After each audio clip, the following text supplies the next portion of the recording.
Today's topic is one that almost everyone has heard of, but almost nobody can explain in plain English. What exactly is real-time intelligence in Microsoft Fabric? Most people hear real-time and think faster dashboards, better Power BI refresh rates, or a report that updates every few minutes instead of every day.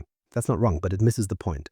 Real-time intelligence isn't about making your existing reports faster, it's about doing something different with your data. By the end of this episode, you'll understand what it actually is, the 4 building blocks that make it work, and when you actually need it. Here's the thing. Knowing the difference between batch analytics and real-time intelligence saves you time, money, and tech headaches. Some people build expensive real-time systems they don't need. Others miss critical signals because they're using batch tools for a job that needs streaming. Let's start with the big picture. What problem does real-time intelligence actually solve? Why this matters. The shift from batch to streaming. When most people think about analytics, they think about looking at what happened yesterday, last week, or last quarter. You collect data, store it somewhere, and then later, hours or days later, you run a report. This is batch processing, and it's how most businesses have worked for decades. Data sits in a database, you run a nightly ETL job, and by morning you have a report. It works fine for a lot of things like sales reports, quarterly reviews, and marketing campaign analysis. If you're looking at trends over time, batch processing is adequate. But some data doesn't wait. It loses its value the moment you delay. The cost of waiting is measured in thousands of dollars per minute, which is why equipment sensors on a factory floor need real-time analysis. If a machine is vibrating at an abnormal frequency, you need to know now, not tomorrow morning, not even in an hour. By the time your nightly batch job runs, that machine could have failed, production stops, and parts need replacing. Consider fraud detection. Someone swipes a stolen credit card at a gas station. If your system catches it in milliseconds, you block the transaction. But if it waits until the next batch run, the money is gone. Or take inventory levels in a retail store where a popular item sells out at 2 o'clock on a Saturday afternoon. If you know immediately, you can restock from the back room or trigger a replenishment order. But if you find out on Monday morning, you've lost 3 days of sales. This is the shift. The difference between fast and real-time is about the relationship between data and action, not speed. Fast is a Power BI report that refreshes every few minutes, but you still have to look at it and decide what to do. Real-time is data that triggers an action the moment it arrives. The system doesn't wait for you to check a dashboard, it acts. Here's a simple example. Imagine a temperature sensor on a refrigerated truck carrying ice cream. If you check the temperature every hour, by the time you see the problem, your ice cream might already be melted. But if your system detects the temperature spike in milliseconds and automatically reroutes the truck to a maintenance depot, you save the product, the delivery, and the customer relationship. That's what real-time intelligence is about, shortening the time between signal and action. Instead of data flowing into a database and waiting for someone to ask a question, data flows into a system that's already listening, watching, and ready to respond. So what is Microsoft Fabric Real-Time Intelligence? Let's define it properly. What is real-time intelligence? The big picture. So what exactly is real-time intelligence? Here's the simplest definition. It's a set of tools inside Microsoft Fabric that lets you bring in data, process it, analyze it, visualize it, and act on it the moment it arrives. Not later, right now. Think of it like a control room for live data. Not a library where you look things up later, but a command center where things happen in real time. Displays are updating, alarms are sounding, and decisions are being made on the spot. That's the difference. Now, Microsoft didn't build this from scratch. Real-time intelligence is built on proven Azure technology. Event hubs, Stream Analytics, and Data Explorer. These are mature services that have been running enterprise workloads for years. What Microsoft did was package them into a simple unified experience inside Fabric. You don't have to stitch together 5 different Azure services and manage the connections yourself. It's all there working together under one roof. The key difference between real-time intelligence and traditional analytics comes down to one thing. Traditional analytics works on stored data. Real-time intelligence works on streaming data. Stored data is like a filing cabinet. You open the drawer, pull out a file, and read it at your own pace. The data isn't going anywhere. Streaming data is like a conveyor belt. Packages keep moving past you, and you can't stop the belt. You can't go back and look at something that passed by 5 minutes ago. At least not in the same way. You need to grab the right package as it comes past, inspect it, and decide what to do with it, all in the moment. Real-time intelligence is built for that conveyor belt world. There are 4 main building blocks. Event streams are the pipes that bring data in. Event house is the engine that stores and queries it. Real-time dashboards give you a live view of what's happening. An activator is the piece that takes action when something needs to happen. All of this lives inside Fabric, which means it connects to OneLake, the single copy of your data. It shares the same security and governance as everything else you use. And it works with Power BI, Notebooks, Spark, and all the other tools you already have. So let's start with the first building block. How does the data actually get in? Building block 1, event streams, getting data in. Before you can analyze anything, the data has to arrive. That's what event streams do. An event stream is a managed pipeline that ingests streaming data from a wide range of sources. Think of it as the front door for all your real-time data. It doesn't matter where the data comes from, an IoT sensor in a factory, a web application sending clickstream events, a database publishing changes, or a Kafka cluster streaming financial transactions. Event streams can connect to all of them. There are nearly 40 built-in connectors. MQTT for IoT devices, Kafka for enterprise streams, Azure Event Hubs change data capture from databases like SQL Server, PostgreSQL, and Cosmos DB, and custom REST endpoints if you need to build your own. The list keeps growing, and Microsoft is adding new connectors regularly, including a custom Stream connector in private preview that lets you build your own connector and have Fabric hosted for you. The important thing is that you don't need to write code to set up most of these. It's a simple click and connect experience. You pick your source, configure the connection details, and within minutes, data is flowing. Once data is flowing, you can process it while it's in motion. This is where event streams get interesting. You can filter out noise. Just drop events that don't matter. You can transform the format, converting JSON to a structured table. You can aggregate events, counting how many sensors are reporting above a threshold, and you can detect duplicates, catching the same ticket being scanned at 2 different gates. There are 2 ways to process data inside an event stream. If you're comfortable with queries, you can use SQL-based processing. Write a select statement with filters, joins, and window functions. The system runs it against the streaming data as it arrives. If you prefer a visual approach, there's a no-code drag-and-drop editor. You add operators to a canvas, connect them, and configure them through forms, no SQL required. The schema registry is another feature worth knowing about. As data flows through your event stream, its structure can change over time. New fields appear, old fields get renamed. The schema registry tracks all of this, giving you a governance layer over your streaming data. That's important for compliance, for debugging, and for teams that need to know what their data looks like. Once the data is processed, where does it go? You have choices. It can go to EventHouse for storage and querying. Another option is to send it directly to Activator for action. It can also go to another Kafka endpoint if your application needs it there. Or you can send it to a Spark notebook for custom processing using Python or Scala. Take this real example. A stadium operations team used event streams to ingest turnstile data via MQTT, thousands of fans entering through dozens of gates. Within 120 seconds, the event stream detected the same ticket scanned at 2 different gates. It flagged the fraud and alerted staff within seconds.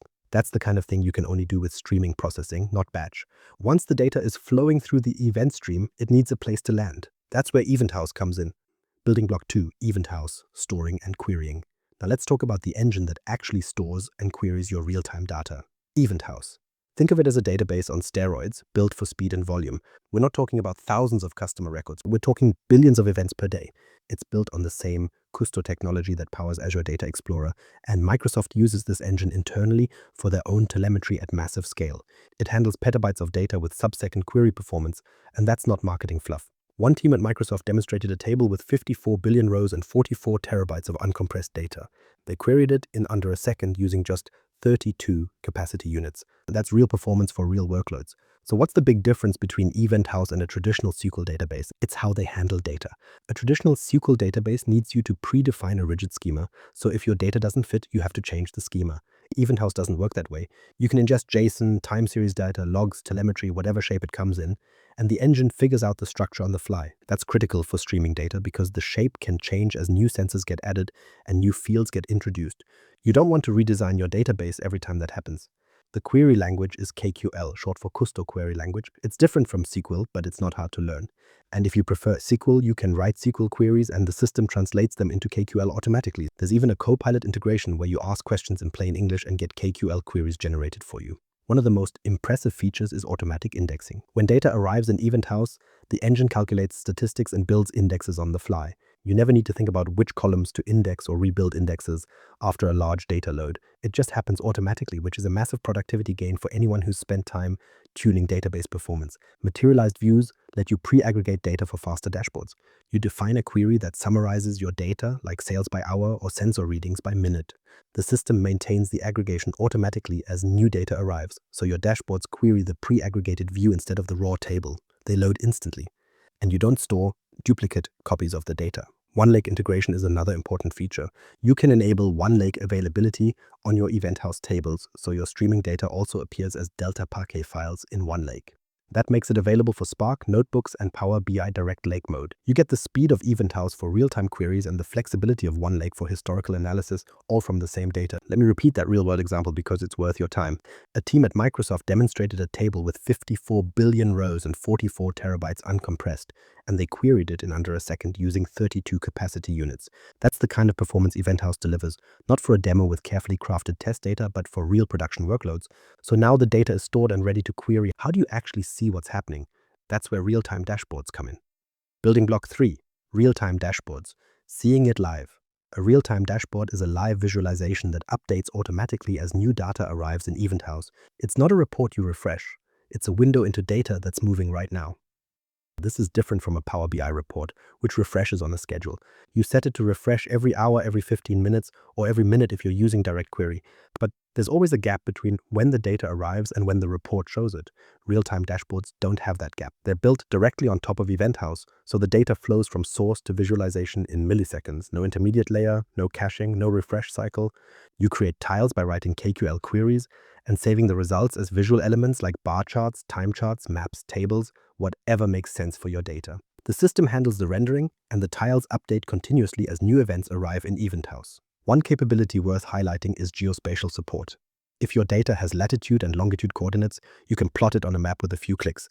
This is useful for logistics, fleet tracking, retail store monitoring, or any scenario where location matters. In the research, there's an example of monitoring bike rental stations across London. The dashboard shows live bike availability on a map with station-level details, so you can see which stations are full, which are empty, and where the demand is shifting, all in real time. You can also connect Power BI to EventHouse using direct query mode. This gives you the full Power BI experience, including measures, hierarchies, bookmarks, and drill-through with real-time performance. The difference is that Power BI queries the EventHouse directly instead of importing data into a model. You get the flexibility of Power BI with the speed of EventHouse underneath. Here's the key takeaway. Real-time dashboards are for operational monitoring, seeing what's happening right now. Power BI is for deeper analysis over time. They serve different purposes, and you can use both. But if you need to know what's happening this second, real-time dashboards are the tool. But seeing the data is only half the story. The real power of real-time intelligence is acting on it, and that's where Activator comes in. Building block 4, Activator, taking action without code. So here's the fourth building block. Activator watches your streaming data and takes action when something important happens. And you don't need to write any code. No expressions, no custom logic. Just describe what you want in plain English, and Activator handles the rest. Let me give you an example. You set up a rule like this. If temperature exceeds 40 degrees, send a Teams alert to the operations team. That's it. Type the condition, pick the action, and you're done. No query to write, no webhook to configure. Activator takes care of the rest. Your conditions can be simple, a threshold or a value crossing a boundary, but they can get smarter too. Look for patterns over time, like a temperature climbing steadily for 10 minutes, or anomalies. Activator learns the normal pattern of your data and spots when something deviates. Even missing data works. If a sensor stops reporting, Activator detects that silence and sends an alert. The actions you can take are a lot. Send an email, post a Teams message, run a Power Automate flow that connects to hundreds of other systems, trigger a Fabric pipeline or notebook, or call a custom API. And Microsoft keeps adding more all the time. Anomaly detection is built into Activator. Pick a table and a field, and Activator looks at the historical pattern. It learns what's normal, the seasonality, the typical range, the expected variation. Then it automatically spots outliers as new data arrives. You don't need to be a data scientist. No model training required. It just works. And you can publish detected anomalies as business events that other systems can subscribe to. The operations agent takes this even further. Think of it as an autonomous AI agent that monitors your data, detects issues, recommends actions, and even executes them. You give it business goals and instructions in natural language. It connects to your data through the Fabric ontology, that shared context layer that maps your business entities. It runs 24/7, watching for the conditions that matter. When it detects something, it alerts the team, recommends a course of action, and can execute that action if you approve it. Here's a real-world example from the folks who built this. A hospital uses Activator to monitor patient vitals. When a patient's blood pressure crosses a critical threshold, Activator sends an alert to the nurse's station in Teams. It automatically logs the event and even triggers a workflow that updates the patient's record. No human had to watch the dashboard. No one had to decide what to do. Activator handled it. So we've covered the 4 building blocks: event streams to get data in, EventHouse to store and query it, real-time dashboards to see it live, Activator to take action. But here's a question that doesn't get asked enough. When do you actually need real-time intelligence? When you actually need it, and when you don't? This is the most practical question, and it's one that doesn't get asked enough. The most common mistake is thinking you need real-time when you actually just need faster batch processing. Here's the thing. You need real-time when the time between data arrival and action matters. If waiting an hour causes a problem, lost money, broken equipment, a missed opportunity, you need real-time. If waiting an hour doesn't cause a problem, you probably don't. Think about IoT sensor monitoring. A machine on a factory floor sends temperature readings every second. If it overheats, you need to shut it down immediately. That's real time. Or consider fraud detection. A credit card transaction happens in milliseconds, and if you don't catch it in that window, the money moves. For live inventory management in a retail store, a popular item sells out at 2 p.m. on Saturday. If you know at 2 p.m. you can restock, if you find out Monday morning, you've lost the weekend. Equipment health monitoring works the same way. A vibration sensor on a pump detects an abnormal pattern, and you can schedule maintenance before the pump fails. Customer experience monitoring on a website. If your checkout page goes down, you need to know within seconds, not hours. Logistics tracking. A refrigerated truck deviates from its route. You need to know before the ice cream melts. On the flip side, you don't need real time for monthly sales reports. So you don't need to know what happened last month within seconds. Quarterly financial reviews, same thing. Employee performance dashboards and marketing campaign analysis are all batch workloads. They work fine with nightly refreshes. The architecture cost matters too. Real-time intelligence uses fabric capacity. If you're processing millions of events per second, it costs fabric capacity units. Batch processing is often cheaper because you're not keeping compute running continuously. You pay for what you use when you use it. A hybrid approach often makes the most sense. Use EventHouse for the hot path. Recent data that needs millisecond response times. Then let it feed into OneLake for the cold path. Historical analysis in Spark or Power BI. You get the speed of real time for operational decisions and the cost efficiency of batch for long-term analytics. The rule of thumb is simple. If you can describe the action you take with the data, and that action needs to happen within seconds, real-time is for you. If you're just curious to see the number sooner, it's probably not. There's nothing wrong with batch processing. It's the right tool for a lot of jobs. The key is knowing which job you're hiring for, how it all connects to everything else in Fabric. So, real-time intelligence isn't a separate island. It's a workload inside Fabric, which means it shares the same foundation as everything else you use. Let me show you how it all fits together. Think of OneLake as a single filing cabinet for your entire company, where EventHouse can publish data as Delta Parquet files. That means your streaming data becomes available to lakehouses, warehouses, notebooks, and Power BI. Why does that matter? You don't need to copy data around. It's all in one place, ready for whatever tool you need. Security and governance are unified too. If you manage access in Fabric, those same rules apply to your streaming data. The same row-level security, column permissions, and data sensitivity labels all carry over. You don't need to set up a separate security model for your real-time data. It inherits everything from the platform. Shortcuts work both ways. You can create a shortcut from a lakehouse table into an EventHouse, letting you enrich your streaming data with reference data, product catalogs, customer lists, location hierarchies, without copying it. And you can create a shortcut from an EventHouse table into a lakehouse, making your streaming data available for historical analysis in Spark notebooks or Power BI reports. It's like cross-referencing folders in a filing cabinet, but without the duplicates. Copilot is integrated throughout, so you can ask natural language questions and get KQL queries generated automatically. Describe the insight you want, and Copilot writes the query. Describe the condition you want to monitor, and Activator sets up the rule. The AI is there to lower the barrier, not replace your judgment. It's like having a senior analyst right next to you. The real-time hub is the central place to see all your streaming assets. Event streams, event houses, activators, business events, it's all there in one view. You can discover data streams other teams have created, monitor the health of your pipelines, and see which rules are firing and which are silent. It's the command center for your real-time operations. Here's the bigger picture. Microsoft is building toward a unified intelligence platform where streaming data, stored data, and AI agents all work together. Real-time intelligence handles the now, Fabric IQ handles the context. The business entities and relationships that give data meaning, and AI agents handle the action, monitoring, deciding, executing. Together, they form a system that can sense, understand, and respond in real time. So now you understand what real-time intelligence actually is, not just a faster dashboard or a better refresh rate, but a complete system for ingesting, analyzing, visualizing, and acting on data as it arrives. The 4 building blocks are event streams to get data in, EventHouse to store and query it at massive scale, real-time dashboards to see it live, and Activator to take action when something needs to happen. If this episode helped you connect the dots, subscribe on your favorite podcast platform and share it with someone who's just starting their journey into Microsoft Fabric. Next time, we'll walk through how to build your first real-time solution step by step, from connecting a data source to setting up an alert that actually does something useful. I'm Mirko Peters, and this is Microsoft Knowledge Nuggets on M365 FM. Thanks for listening.